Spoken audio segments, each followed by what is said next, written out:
کسی بھی علاقے میں جماعت جا کر یہ کہ یہ کر دو، یہ جماعت داعی نہیں رہی، یہ جماعت سائل بن گئی ہے، اور جب سوال کا دروازہ کھول لیتا ہے اللہ اس کی مدد کا ہاتھ روک لیتے ہیں۔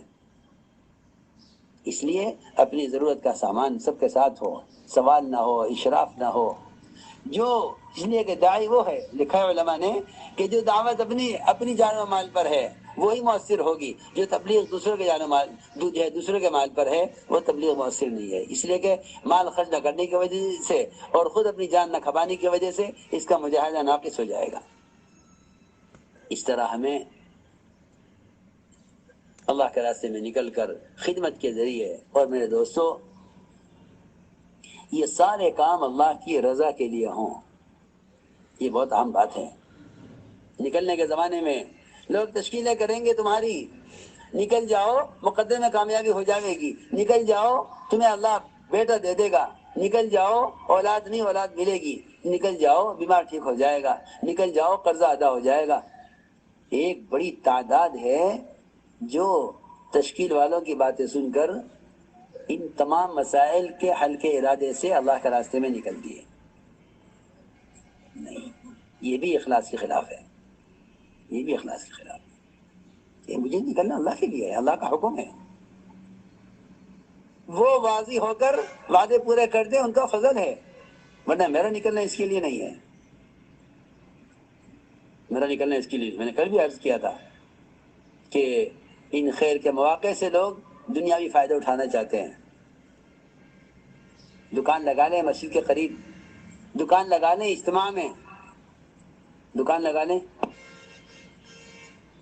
لگا لیں تبلیغی اجتماع میں، تاکہ آنے والے مجمع خریدے گا۔ اتنا بڑا مجمع کہاں ملے گا کسی تاجر کو؟ اتنا بڑا مجمع کہاں ملے گا؟ جیسے میلوں میں لوگ آ کے دکانیں لگاتے ہیں اور اسے کما کر لے جاتے ہیں، ایسے ہی تبلیغی اجتماعات سے لوگ اپنے تجارت کو اپنی کمائی اور تجارت کے لیے تبلیغی اجتماعات میں آ کر دکانیں لگاتے ہیں اور اس سے کما کر لے جاتے ہیں۔ نہیں، خدا کی قسم، دعوت اور عبادت کمائی کے لیے نہیں ہے۔ کمانے کی دنیا پڑی ہے بہت۔ جو خیر کے مواقع کو کمائی کا ذریعہ بنائے گا، وہ ہدایت سے اور اجر سے میلوں دور چلا جائے گا۔ نہیں، ہرگز نہیں، یہ کمانے کی جگہ نہیں ہے، یہ کمانے کے مواقع۔ ابو درداء فرماتے رضی اللہ تعالیٰ عنہ، مجھے یہ بات پسند نہیں ہے کہ میری دکان مسجد کے قریب ہو، روزانہ 300 اشرفیاں کماؤں، کھڑے سونے کی اشرفیاں، اور اس طرح کماؤں کہ نہ جھوٹ ہو، نہ غبن ہو، نہ سود ہو، نہ دھوکہ ہو، اور ایسے کماؤں کہ میری تکبیر اللہ فوت نہ ہو، اور یہ 300 اشرفیاں کما کر ایک پیسہ اپنے پاس نہ رکھوں، سب اللہ کے راستے میں خرچ کر دوں، تب بھی مجھے پسند نہیں کہ میری دکان مسجد کے قریب ہو۔ لوگ دکانیں لاتے ہیں مسجد کے قریب، مسجد کے بننے سے پہلے ہی نماز کا تقاضا نہیں، دکان کا تقاضا ہے کہ مسجد میں دکان نکال دو، ہم دکان خریدیں گے۔ اللہ اکبر! جو مسجد نماز کے لیے ہے اس مسجد سے نماز سے زیادہ دکان کا تقاضا ہے۔ ہاں، یہ ابو درداء فرماتے ہیں، ما احب ان یکون حانوتا علی باب المسجد، مجھے یہ بات پسند نہیں ہے کہ میری دکان مسجد کے قریب ہو۔ غفلت اور تجارت اور آرام و راحت کی جگہوں کو مسجد سے دور رکھا گیا ہے۔ صحابہ نے چاہا بھی کہ نماز کے لیے ہم مسجد کے قریب گھر بنا لیں، فرمایا نہیں، مسجد سے گھر کو دور رکھو مسجد کو گھر سے۔ کیا اس میں کیا حکمت ہے؟ صرف چل کر آنے کے اجر کے لیے نہیں ہے، یہ بات ذہن میں رہے۔ چل کر آنے کے لیے تو کا اجر اس لیے رکھا ہے تاکہ یہ گھر کو قریب نہ لائیں، مسجد کے گھر کو مسجد کے قریب لانے کی اور حکمتیں ہیں، تاکہ غفلت کا تجارت کا ماحول مسجد سے دور رہے۔ تم وہاں سے نکل کر اس ماحول میں آؤ تاکہ تمہیں معلوم ہو یہاں کے وہاں کے ماحول میں کیا فرق ہے۔ ایسے ہی اجتماعات کے موقع پر دکانیں لگانا اور آنے والے مجمع سے دنیا کمانا۔ عمر رضی اللہ عنہ نے صاف فرما دیا کہ جو آدمی اللہ کے راستے میں نکلے، اللہ کے کلمے کو بلند کرنے کے لیے دعوت کی نسبت پر نکلے، اور نکلنے کے زمانے میں چھوٹی سی تجارت کر لے اور پھر آگے بڑھے دعوت دیتا ہوا یہاں تک کہ کفار کے ہاتھوں قتل کر دیا جائے، فرمایا کہ اس کو شہید مت کہنا، یہ مقتول شہید نہیں ہے۔ صحابہ نے عرض کیا مومنین آپ کیا کہہ رہے ہیں؟ ایک آدمی کفار کے ہاتھوں قتل کیا جائے آپ کہہ رہے شہید نہیں ہے؟ فرمایا کہ کیسے شہید ہو سکتا ہے جب اس نے اس اجتماع میں اور اس نے نکلنے کے زمانے میں تجارت کر لی تو وہ شہید کیسے ہو سکتا ہے؟ فرمایا مقتول ہے شہید نہیں ہے، شہید تو صرف وہ ہے جو اس راستے میں نکلنے میں اس کام کے علاوہ کسی دنیا کے ارادہ نہ کرے۔ اس کو میں نے کہا کہ یہ اخلاص ہے، یہ اخلاص کی بات ہے۔ اللہ سے رو رو کر اخلاص کو مانگتے رہنا، اللہ سے رو کے اخلاص کو مانگتے رہنا، کیونکہ شیطان اتنا عمل پر حملہ نہیں کرے گا جتنا نیت پر کرے گا، کیونکہ اسے معلوم ہے کہ جو عمل ریا کے ساتھ کر لیا گیا وہ عمل جہنم میں لے جائے گا۔ اس کی ساری کوشش عمل سے روکنے پر نہیں ہے، اس کی کوشش نیت کو بگاڑنے پر ہے۔ اس طرح ہمیں اپنی نیتوں کو درست رکھنا ہے۔ اگلی بات یہ ہے کہ لایعنی باتیں نہ ہوں، اخبار رسائل نہ پڑھے جائیں۔ اخبار پڑھنے کا مطلب یہ ہے کہ حکومت سے ہوتا ہے، قرآن پڑھنے کا مطلب ہے کہ اللہ سے ہوتا ہے۔ ہم اللہ کے راستے میں اللہ سے ہونے کو سیکھنے کے لیے نکلے ہیں۔ اگر جماعت نے نکل کر بھی یہ کہا حکومت سے ہوتا ہے تو خدا کی قسم پہلے سے زیادہ ان حکام کا یقین لے کر لوٹو گے، اللہ کا یقین اور کمزور کر کے لوٹو گے۔ اس لیے اللہ کے راستے میں نکل کر ہمیں خود اس کو سمجھنا اور سیکھنا اور سکھلانا ہے کہ کرنے والی ذات اللہ کی ہے۔ اس کو سیکھنے کے لیے مخلوق سے نہ ہونے، اللہ کی ذات سے ہونے کے یقین پر مشق کرنی پڑے گی۔ پھر اخبار کے پڑھنے کا مطلب یہ ہوا کہ حکام سے ہوتا ہے کہ نہیں، حکام سے تو اللہ کرتے ہیں، اللہ کرنے والے ہیں۔ یہ سب سے بڑی لایعنی ہے۔ اس سے بڑی لایعنی اخبار تو کہیں ملے گا نہ ملے گا، اس سے بڑی لایعنی یہ موبائل ہیں جنہیں لوگ جماعت میں لے کر پھرتے ہیں۔ اس کا جسم جماعت میں ہے، اس کا دماغ، اس کا دل، اس کی فکریں اپنے مقام پر ہیں۔ یہ کہنا کہ ہاں ٹھیک ہے وقت لگا لیں گے مگر تجارتی کام بھی ہو جائیں، میں عرض کر چکا ہوں کہ اللہ کا راستہ میں نکل کر تجارت یہی نہیں آپ کچھ خریدیں بیچیں۔ اب تو تم دیکھو گے بڑے بزنس مین ہیں، بڑے تاجر ہیں، جماعت میں نکلے ہیں، موبائل پر ساری تجارت چل رہی ہے، کیونکہ اس زمانے میں تجارت کے وہ طریقے آ گئے ہیں کہ نہ آپ کو کسی دکان کی ضرورت ہے، نہ کسی کارخانے کی ضرورت ہے، نہ کسی گودام کی ضرورت ہے، نہ کسی مال کے لا کر بھر کر رکھنے کی ضرورت ہے۔ سنا یہ ہے کہ لوگ موبائل پر تجارت کر لیتے ہیں، چیز خرید بھی لیتے ہیں، بیچ بھی دیتے ہیں۔ ہاں کیوں؟ جماعت میں نکل کر یہ تجارت ہدایت کیسے ملے گی؟ اس کے علاوہ جتنا اوقات کو ضائع کرنے والا اور جتنا ایمان کی حلاوت کو ختم کرنے والا اور جتنا فرشتوں کی آمد کو روکنے والا یہ موبائل ہے، خدا کی قسم اس سے بڑا فحش دنیا میں اب تک کوئی پیدا نہیں ہوا تھا، اس سے بڑا شیطان دنیا میں کوئی پیدا نہیں ہوا۔ یہ 100 شیطانوں کا ایک شیطان ہے جس سے جماعت میں ساتھی لے کر پھرتے ہیں اور سمجھتے ہیں کہ ہم بیانات ٹیپ کر کے پہنچا رہے ہیں، دین کی خدمت کر رہے ہیں۔ دین کی خدمت نہیں کر رہے، دین کے ساتھ کھیل کر رہے ہیں، یہ دین کے ساتھ کھیل کر رہے ہیں، یہ خیانت ہے۔